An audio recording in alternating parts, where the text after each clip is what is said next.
microphones off during our speaker. Now, would you help me enthusiastically welcome tonight's speaker, Kevin?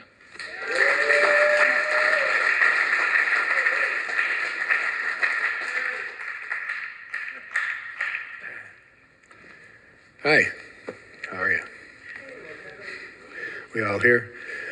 The new people. I want to welcome the new people tonight.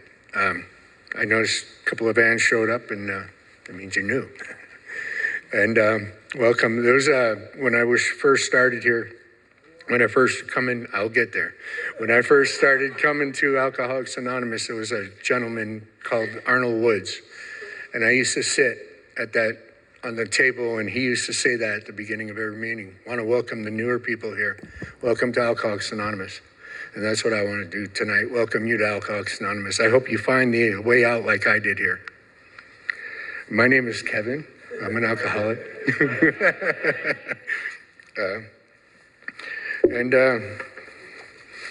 I'm what this book calls I'm going to call it a recovering alcoholic. I don't care for the controversy too much. The book calls it recovered. I drank for many, many decades. At 35 years, I started real young, and I walked in here at 47 years of age. And because of that, I haven't found it necessary to pick up a drink since May 15th of 2010. And for that, I'm grateful. I'm extremely, extremely grateful. Because I got to a point, the progressions got so bad that I couldn't stop. It was jails and institutions and close to death. I like Bill's story because Bill's story talks about the progression, and I may do that tonight because, and get into the recovery. How many of you out there have heard of the state of Maine? Yeah, okay. Okay, a trickier question. How about the town of Madawaska, Maine? See? Yeah. Brady knows, he's from Maine. My beautiful wife knows, and I think even Mike Bennett knows. He's my sponsor. I might have brought that up a time or two. It's supposed to be funny. This was a very small town, no traffic lights, right on the Canadian border. A paper mill ran the town. It was a big party town. Canada used to come over. There was a bar every other storefront. It was just constant party all the time. And that was in the 60s and 70s. That's where I grew up, and that's where I learned how to party. It was very French and very Catholic there, okay? So about this high, it was a very farming community. So I worked very young. I was about this high, and I was working on the potato fields, and I was this high when I first had a drink. We were having dinner at the dining room table. My dad and mom were there, and 4 children were there, me and my brothers and sisters. I'll always remember that because she, the very French Catholic stuff, she would hang out and give us each a glass and pour just a little bit in. And once again, I'm little, so it didn't take a whole lot. Grew up very uncomfortable, not knowing where I fit in, not feeling like I fit in. And I remember drinking that wine for that first time, and I could feel the tingling, hands and feet. The uncomfortableness went away. The feeling of not belonging went away. Everything went away. All my worries went away. I became right away into the present. I was present. I was having fun. I was laughing, joking, throwing napkins around. My mom and dad are laughing at us and stuff like that. And I chased that feeling, the effect, I chased that for the next 35 years because that's where I wanted to go.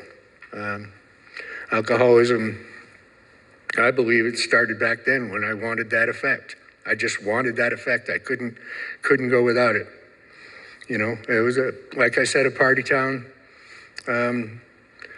First time I got drunk, I blacked out. So it was 13 years of age. Me and a friend of mine, we left school at 7th grade, went to her father's house, and I'm not going to call it breaking in because a little town like Madawaska, Maine, people left their keys in the car at the grocery store. People didn't lock their doors at home. It was a very, very close-knit town, and there was no. So we went into her house and we found a bottle of slow gin, and we decided to drink it. Okay, blackout. That was the beginning. I didn't know what happened that day. Everything's gone. I remember walking home. I walked home the same way all the time, and there's a little barber shop. And I remember walking by that barber shop, and there was a voice. It was a loud voice. It was from my father. He was I heard, "Get in the car." Because I was kind of, we drank a lot. And I remember passing out again, and he came in after he was done in there, and I threw up, and we went home, and that was the beginning. I now have children, so I now know what he feels like, what they felt like at the time. A young kid like that getting drunk like that. They threw me in the shower and all that stuff. And any normal person would have said, maybe that's not a good idea. But I didn't stop with that. It was, like I said, it was a big party. Went through high school, keg parties, Tequila Hill. We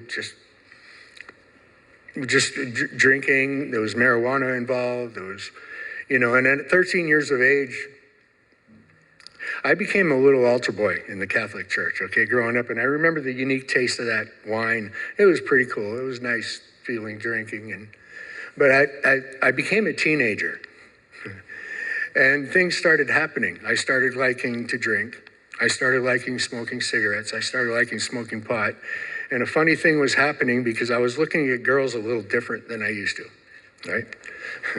And in the Catholic Church, they said all those things that you're thinking about is not a good thing to be thinking about. And these things will lead you directly to hell, right? You do these things. And I started the balance sheet, right? The balance sheet. I said, I like drinking, I like smoking cigarettes, I like the marijuana now and then, and I like this feeling that I got when I'm near girls, and the balance sheet went away. I walked away from the Catholic Church and I never returned. And that's where my self-will took over. This is what I want to do and nobody's going to stop me, and that's what it was. Partied all through high school, graduated from high school and, moved to Connecticut. And we start talking about the progression in Connecticut. As other kids grew up and they went to the military and they went to college, and college was still a party, but everybody started to grow up and stuff. And my drinking started to get really, really, really heavy. I started blacking out a lot in Connecticut. I got me a nice motorcycle, and I remember the first time I woke up in the morning, just panicked. I'm in my bed, my own bed, and I ran downstairs in my apartment. I opened the garage door, and there was my bike tied up against the pole like I always had it. In Connecticut, you tied up your motorcycles. You don't want it to disappear. And then there it was. And I just got used to that. Started blacking out more. I landed a really good job at an insurance company. Really good job. This thing could, you step up from there. You just start moving up with the company. It was a home office right outside of Farmington, Connecticut. And Hartford and Farmington is an insurance hub. That's where basically all there was. And I was insurance policy, all that stuff. After a couple of years, things started getting in trouble. I started coming in late. I started calling in sick. I started doing the liquid lunches. They don't like that. Corporate America back in that time, I was no longer qualified to work for them. I started getting in trouble. We started doing other things in the company, to stealing from them, basically, me and a friend of mine, to make money so we could go play. And I got fired from that for drinking. I came in one day and my boss said, it's enough. We like what you do for us. You're a really good worker, but we cannot have this liability. And I left, At the time, I was also working a couple of jobs. I was working Maine Insurance and I was working gas stations at night. So I went to see my supervisor and I said, well, I'm not working there anymore. Can we do something? He says, absolutely. So they gave me a manager's job for, a gas station. And I managed 2 gas stations, one in Tarrington, one in Torrance or whatever it was. I don't remember. And I did well there too. You know, I mean, the promotional sales, I broke records there. And that was another thing I could have moved up at. It didn't happen. Didn't happen. I started getting in trouble again for drinking. I was forced out again because the effects of alcohol. There was, you know, I was in a progressional state where I was drinking every day. And I'm still young. I'm in the early 20s by then. Drinking every day. There was also a little, well, I won't have to get into that one. Drinking every day. I had to leave that job. I met a friend of mine. He was a roofer. We started doing roofs in New England, Connecticut. And that was just one big party. He drank like I did, and we worked every day hard, and we drank every day hard. And it was blackouts, and we'd go bet on highlight. We'd either win or not, and we'd drive home with our head out the window trying. Whoever was most soberest, try to drive home. And then we decided, well, let's another geographical. I said, let's pack up, let's go see it. We hear all these great things about California. Great idea. See, so we go to California, and by then it was my drinking and different usages was getting quite and great. I was in construction, building custom homes. We were doing roofs. We were doing remodeling. We were doing a lot of stuff. Mark and I, we kind of broke off from each other for a while because, I don't know, we just did. And my drinking was severe. I was in San Francisco in the mid-'80s. There was a lot of cool things going on in San Francisco in the mid-'80s. I had a lot of fun in San Francisco in the mid-'80s. And my sister from Arizona came to visit me. Her and her boyfriend, they common law kind of thing. He just got out of the Navy, 20 years. She just got out 4 years. They bought 4.5 acres in here in Arizona. They took one look at me and they said, Kevin, you're not doing well. Why don't you come to Arizona with us and help us build up? You know, because they bought 4.5 acres with a little trailer on there, and they needed some stuff done. And I'm glad I did, because San Francisco, I thought about this later during steps. San Francisco would have probably killed me. I was doing some heavy duty things there. There was weapons involved, there was drugs involved, there was alcohol involved. I'm glad I left there. There was a lot of detoxing in Pima, Arizona. It's a place over there by Safford. I went there and I built out their mobile home. I added like 2 times the size to it. I did some outbuildings. I did all that stuff for them. My saving grace was marijuana. I was living with a bunch of hippies in the woods, so they had marijuana, but I wasn't drinking. I became a vegetarian and all that stuff. It was pretty interesting, but I detoxed real hard. I didn't think I was passing out, and Larry was kind of nervous for a while. And, are you going to be okay? I said, I don't know, you know. After I was done with them, it was the mid-'80s again, and I went to Sierra Vista. Isaac knows Sierra Vista.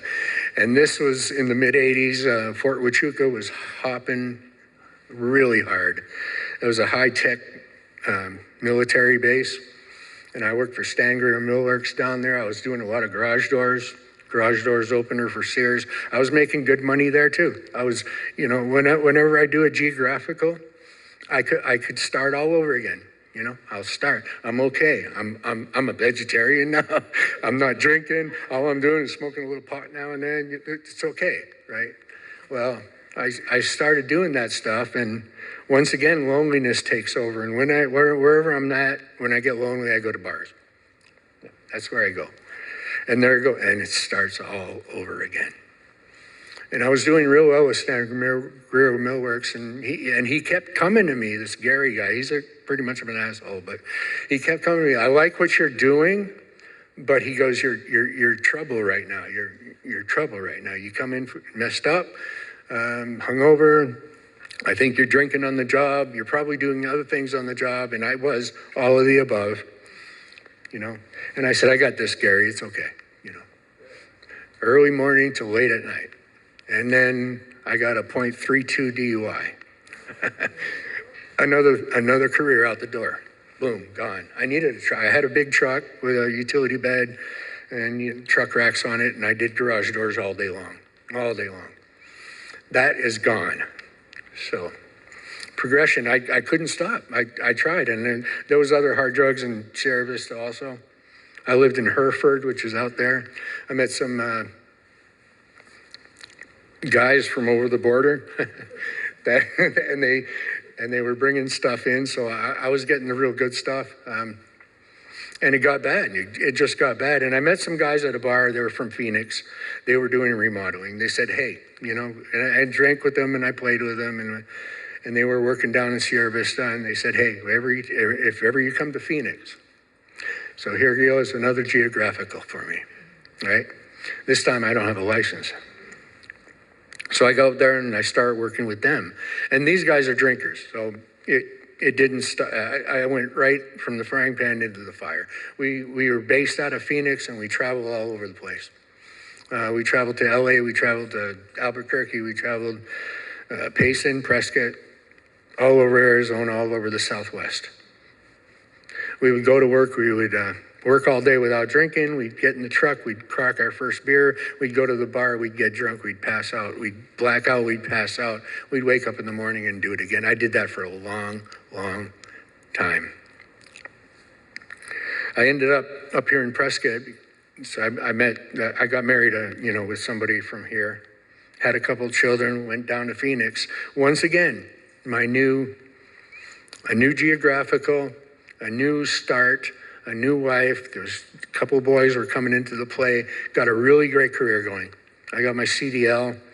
I was doing dry freight back and forth from LA to Phoenix. Then I picked up a fuel job. I was working for Texaco, I was working for Chevron, I was working for Common Carriers. I was making really good money. Really good money. Guess what? Dirty UA. End of another career. This is the progression of it. And I always knew there was a problem. I just couldn't figure it out. What is it? What is it? What is it? And then when I lost everything, I was living in Paradise Valley. The constable came and said, you get 15 minutes to take your stuff, your kids, you're done. The house is no longer yours. So everything is gone once again. I did some tow truck stuff down there, but I was really bad. I wasn't. At that point, like Bill's story says, that was the last real working career I had for quite a while until I got sober. I got up here in Prescott, and this is where my drunk log stops, because there's going to be a little bit here, but I got sober in Prescott, Arizona. And it was an interesting story. I call it God shots. I came up here in 2005, and I did get, I did some daily pay stuff, and still drinking, still doing drugs. And I got in at the mall. I was a head maintenance guy up at the mall, doing electrical. I had fun there. I really had a lot of fun there, but there's bars on site there, right? Mikhail's was there, Celtic Crossing was there, and then they built a Texas Roadhouse was there. So, something happened, and this is where you guys come in. I call it God shots, but at the time it wasn't. I knew I could hide in Phoenix. Big cities, I'm really good in big cities. I can get in trouble and I can hide and everything. I knew in the back of my mind when I was in Prescott that things are going to happen here. This is a small community. I can't do what I used to do, and I'm not supposed to, but I was doing it anyway, right? So legally, things started happening legally. August of 2007, I got a DUI. Plus other charges. And God shot number one. I got an attorney, and we got rid of some of the charges, and the DUI was left. We were going to fight it because there was goofy shit going on with. At the time, there was goofy stuff. Okay, that's all I'm going to say. So we kept pushing it. April 2008, I got number two. So I'm sitting there with two DUIs that I hadn't gone to court with. Attorney said, why'd you do that? We're trying to get you out of here, and you're still drinking and driving. 2 weeks later, number three. Yeah. So less than 10 months, I got 3 DUIs in Prescott, Arizona. And I knew it was happening. I saw it coming. And I couldn't stop. I just couldn't stop it from happening. I saw it coming. And my first, and at this time, there's 4 children involved. There's a house up on Thumb Butte. And I had a job. And prosecution wanted me 18 months in Phoenix at the federal prison or state, whatever. He wanted me in prison for 18 months. My attorney came to me and told me that. And I said, dude, I got 4 kids. I said, if I go to prison, they are homeless. Do you understand that? And I said, if I go to prison, I'm going home tonight. I'm loading them into my car. I had a Lincoln Town Car at the time, and we're gone. I told him, we're gone. I'm not doing this. And he knew I was serious. He said, why don't you sit down and give me a few minutes? And he went to the prosecution, and they cut a deal. They cut a really good deal. When he came back, I signed it. There was jail time, but it was work release, and there was all sorts of consequences this high. I'll get to that in a minute. I never thought I'd get through that shit. I remember my first surrender. I'm sitting in the courthouse on the bottom floor of the courthouse, and my attorney just walked away from me. And I'm in the next 15 minutes, I'm walking into, and I'm looking at that judge in the eye. And I knew in the back of my mind, I sat back and I said, in the next 15 minutes, somebody is going to make a decision about my future, and I have no say in it. None. And I knew that. My life was totally done. I was an alcoholic. What that says right there, I was powerless over alcohol. My life was unmanageable, and I knew it. I don't know if it's still there, but they had these church pews. And that's where I was sitting, and I was just sitting, and for the first time since I was a young kid, I looked up and I said, this is yours. I'm done. You know, this is yours. And I just surrendered at that point. And I walked into that courtroom with a peaceful feeling. It was kind of weird. I've never seen that before. I was done. I had a moment of clarity. My life was over. Somebody else was making my decisions for me. And I walked in there, and yes, sir, no, sir, yes, sir, no, sir. And he's sitting there with his 3 DUIs charges in front of me. And I took the deal. But but they revoked my license for 3 years. I had to have that blow and go for the 4th year. I had a $10,500 fine. I had the mad thing. I had to go to a drug counselor. I had the consequences were this high, and I didn't have any idea how I was going to do that. No clue whatsoever. One of the things I had to do was go see Rex. It was a court-ordered thing, Taylor Smiley Counseling Services. When I got out of jail, I went to see him. He did something really interesting. He goes, you're going to give me a lot of money. That's the deal. He goes, and we're going to talk over some therapy for you. He goes, but I'm not going to be able to do what these people will be able to do. I need you to go to an AA meeting once a week. And he gave me that sheet that you guys have. He goes, you get this signed once a week, and you come see me.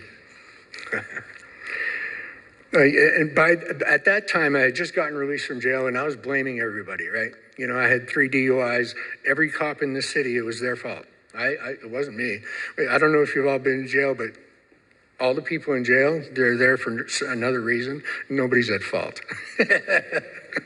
They're always there for some other reason. It's not my fault I'm here. Right. Yeah. So I was defiant back then. Really defiant. So I took that piece of paper and I said, fine, I'll go. So I said, I'll show him. I'll go to 2. You guys are laughing. You know what I did to myself, right?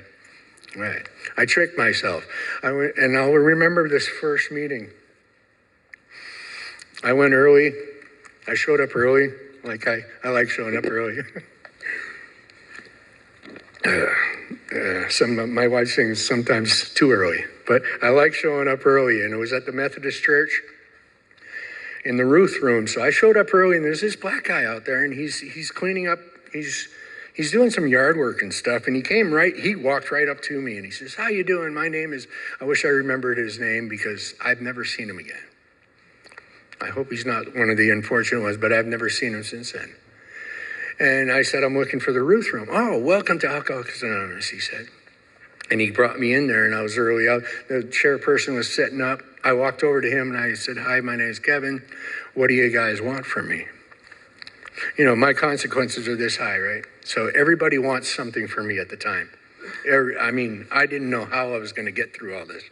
I had no license. I barely had a job. I was on the verge of getting fired. You know, I got 4 kids. I got a $12,500 fine. It stacked up.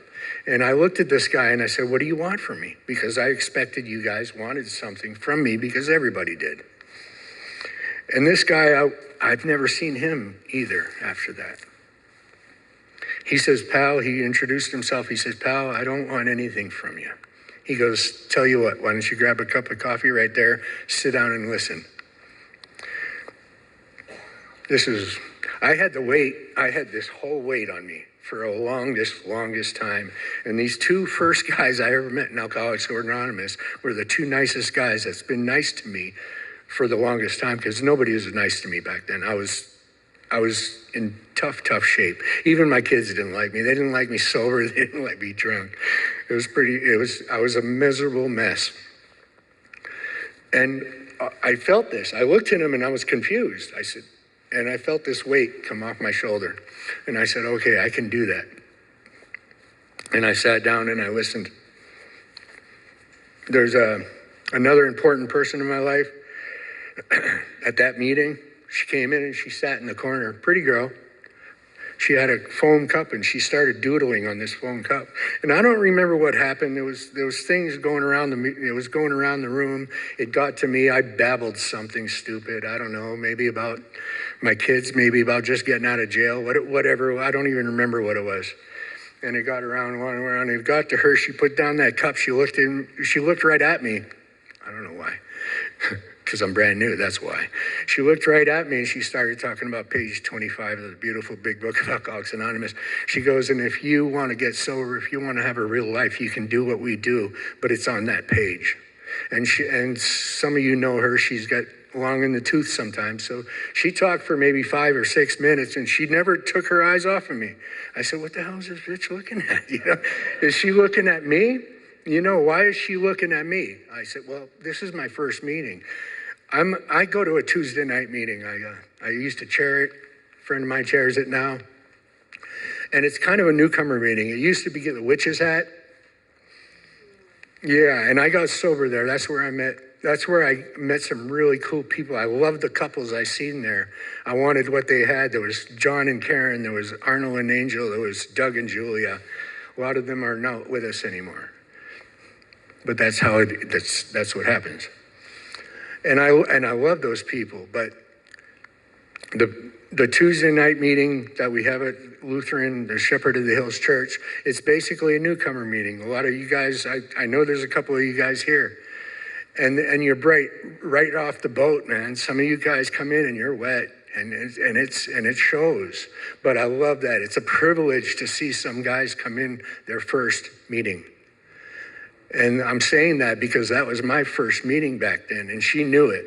You know, I didn't know it at the time. What's this woman looking at? And she knew I was doing. And I got my first big book from her. She introduced me to my first sponsor. So there's many people in Alcoholics Anonymous that helped me along the way. Many. Yeah. And then I went home that night. This is going to be I get a little emotional sometimes, and it's okay, because I can. Because I never allowed myself to before, but I can now. I went home later that night, and like I said, my kids were not happy with me. They didn't like me bouncing off walls. They didn't like me falling down. They didn't like me passed out on the couch. They didn't like me drunk. And when I was sober, I was miserable, so they didn't like that either. I got home that night, and the little ones were doing something, I don't remember, and I was in the kitchen, and I'm making dinner for them. And my 2 oldest ones are on the couch watching TV and stuff. And I'm a little giddy, right? I'm telling you, Alcoholics Anonymous meetings gives you a spiritual awakening, a spiritual experience. I don't know what the hell it was. But I was sitting there making dinner, and I'm a little giddy, and I'm joking with the boys, and I'm having fun, and I'm making dinner, and my number two boy, the one who was really pissed off at me for a long, long time, he looked over at me, and he said, "Dad." I said, "What?" He goes, "Have you been drinking?" Just like that, confusion on his face. And I looked at him and I laughed and I said, "No, Kyle, I haven't been." And he just looked at me for a couple more seconds and turned back to the TV. I'll always remember that because he was confused. I had something, I had picked up something from you guys from that first meeting I went to. I picked it up from you guys. I don't know what it was, but I did, you know? I started coming to Alcoholics Anonymous, and there's a couple of important people here. Right at that time, there was a new club opening up, Serenity Place. It was over by the old bike shop. And I used to love doing this. I was on a bike, you know, I was on a bike. I bought a cheap $25 bike from a Walmart special from a friend of mine at work, and I started running that thing. And then I bought a giant Sedona. It was a 24-speed mountain bike. And I put lights on it. I put my locks on it. On the back, I put a trowel. And everybody thought I was a concrete guy, but no, it was a fender. So my back wouldn't get wet. And I rode that around for 3 years. And I was sitting in a meeting, and I noticed this one guy. His name was Mitch. And he was from Maine, like me. And he grew up farming like me, and he grew up shooting like me, and we had a lot of things in common. The only difference was they sent him to Vietnam, and because they knew he could shoot, he was in there. He came back with a blown off face and stuff. But I went over to ask him. I had gone back out and come back in, and you know, people were telling me, "You don't have many of those left." And when I asked him, "Can you help me? Can you be my sponsor?" He looked at those with those razor blue eyes, Vietnam guy, and he says, "I expect you to do the work." I said, "Okay." And I jumped in. And like I said, May 15, 2010, I haven't had a need to pick up another drink. Neither do I want to. This guy, I've worked the steps different ways, but we worked it out of the 12 and 12 at that time. He goes, "I want you to read step one and write about it." That's the only thing he told me to do. So I got into it and I did it. And I got to 4 and 5. And he goes, "From here, what we're going to do, we're going to take all that stuff that you stuffed for decades and years and years and years and years, and you're going to get it out. We're going to talk to me. You're going to talk to God. We're going to put it where it belongs, behind you, so you can move on with your life." That's what he told me. When I walked into these meetings at Serenity Place, I used to sit there and look at the old timers, and they were talking. These old guys are going around. They're sharing around the table. They're sharing my story. They're sharing of how they destroyed their lives over and over and over again. The difference was these guys were happy. These guys were sober. What do? You know, I wanted that, but I had no idea what it was. Like I said, all my life, I was looking for a way out. But you can't find a solution until you know what the problem is. So we started working the steps, and something interesting happened. People started calling me out. I had a big shot, I call him, you know, amusingly, it's no disrespect, but big shot at the mall. He was a management position. He called me into his office. I don't know where I was. I was working the steps. I wasn't drinking, and I was changing, and I didn't know it. He says, "Come in and sit down." He goes, "I'm noticing some things from you, and I want to know what's happening." He goes, "You're getting a whole lot of work done. You're coming in and you're not hungover. You're not drinking at my bars on site." I said, "Oh, you knew that?" He goes, "I knew that." We try to deny shit, but everybody knows anyway. You know, after a while I saw it. How could I go from bar to bar and drink and still come back and work and think that nobody knows? It was kind of stupid. But then he said, "What's been going on?" And at that point in time, I knew exactly what to tell him. I told him, "I'm going to AA meetings. I'm not drinking. I'm working the steps. And by the way," I did a lot of stuff that hurt you and hurt this company. I'm sorry, I'm living a different life, and if there's anything I can do to make it right, you let me know. That's a 9-step. That's as easy as it gets. Easy as it gets. And he thought about it for a minute. He goes, you're doing exactly what I need you to do right now. Don't stop doing what you're doing. Get out of my office. That's what he said. And I went back to work. I found amazing things going on in Alcoholics Anonymous. Everybody knows somebody that's struggling. I had a woman in the head of housekeeping over there. She saw me. What are you doing? You struggled like my grandson is struggling right now. What's going on with you? I told her, Alcoholics Anonymous. She said, how do I help my grandson? I don't know today if anything happened, anything due. I said, give him my number. If he wants to call me, do it. Take this big book and put it on the coffee table and see if he'll look through it. If he needs help, he can call. You know, and I find that over and over and over again. Somebody always knows somebody that is struggling with this. It's everywhere, right? It's friggin' everywhere. And so I worked at Steps with Mitch, and today it's easy for you new guys. This is so simple. You know, one is our common problem. If we look around the room, the book talks about we are normally not people who would mix. Normally people who would not mix, whatever it says in there. And if we look around, we wouldn't mix any other way. But we come in here with our same problem. We need to get sober, and we need to have a good life. We need to stop doing what we're doing. And then step 2 is the common solution. We have a way out. We have a way out here. I was looking for it all my life. I was praying, there's got to be something. There's got to be a way out. What is wrong with me? And I was unique. I thought, there's something wrong with me, and I'm the only one, and I need to find an answer. Well, it turns out I come to Alcoholics Anonymous, and I'm not the only one with the problem like this. You guys have it too, and we have a common solution. 3 is a decision. Make the decision. It's not hard. Trust Alcoholics Anonymous. I decided I'm going to trust the process. Trust this thing because I saw it work in other people and I knew it could work in me. After a while, I was hoping it would work in me, right? 4 and 5 is about me. 6 and 7 is about God. 8 and 9 is about you. That's as simple as it gets. I worked on 4 and 5 me. 6, 7, I got together with this God thing that I had no idea what it was about. I still don't, by the way. And 8 and 9 was about you. I started building the relationships back with the people I destroyed relationships with. 10 is the same thing. 10's about me, 11's about God, 12's about you. We do this on a daily basis. I love Alcoholics Anonymous. It's simple. I tried to make a big deal out of it, and it's not. It's really simple.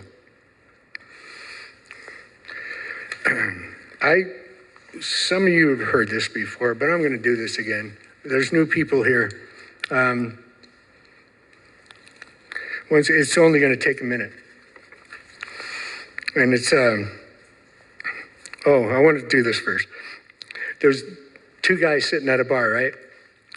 And they're talking to each other, and they're drunk, and they're talking to each other. And one says to the other, in 10 years, if we keep drinking like that, we're going to look like those 2 guys across the bar. He goes, you idiot, that's a mirror.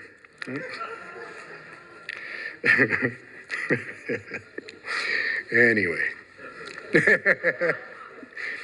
But for the new people, welcome, you're here. I'm glad you guys are here, right? And I've tried different things. Doctors have gotten a hold of me and everything. So this is called a drunk in a hole. Take a minute. A drunk fell in a hole and he couldn't get out. A businessman went by. The drunk called out for help. The businessman threw him some money and told him to get yourself a ladder. But the drunk could not find a ladder in the hole he was in. A doctor walked by. The drunk said, help, I can't get out. The doctor gave him drugs and said, take this, it will relieve the pain. The drunk said thanks, and when the pills ran out, he was still in the hole. A renowned psychiatrist rode by and heard the drunk's cries for help. He stopped and said, how did you get here? Were you born here? Were you put there by your parents? Tell me about yourself, it'll alleviate your sense of loneliness. So the drunk talked with him for an hour, then the psychiatrist had to leave, but he said he'd be back next week. The drunk thanked him, but he was still in the hole. A priest came by, and the drunk called out for help. The priest gave him a Bible and said, "I say a prayer for you." He got down on his knees and prayed for the drunk, then left. The drunk was very grateful. He read the Bible, but he was still stuck in the hole. A recovering alcoholic happened to be passing by, and the drunk cried out, "Hey, help me, I'm stuck in this hole." Right away, the recovering alcoholic jumped in the hole with him. The drunk said, "What are you doing? Now we're both stuck here." But the recovering alcoholic said, "It's okay. I've been here before. I know the way out." All you new people, we have a way out here. Reach out your hand and say hi. Get to know us. Alcoholics Anonymous has cured me from a disease that, not cured, but I've recovered from a disease that I thought was going to kill me. I got some people really close to me that are no longer with us because they didn't get sober. I don't know why I was chosen, but I love Alcoholics Anonymous and I love being alive today. So all you new people, welcome to Alcoholics Anonymous. Your adventure starts here.